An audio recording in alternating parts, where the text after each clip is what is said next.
आप देख सकते हैं कि पीछे 166 मुराद में इन्होंने अपने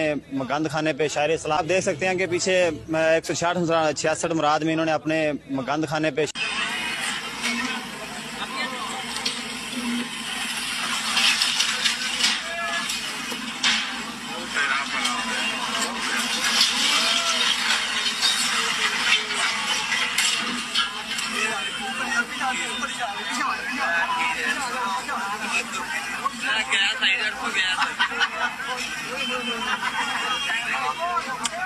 आ गई जी फिर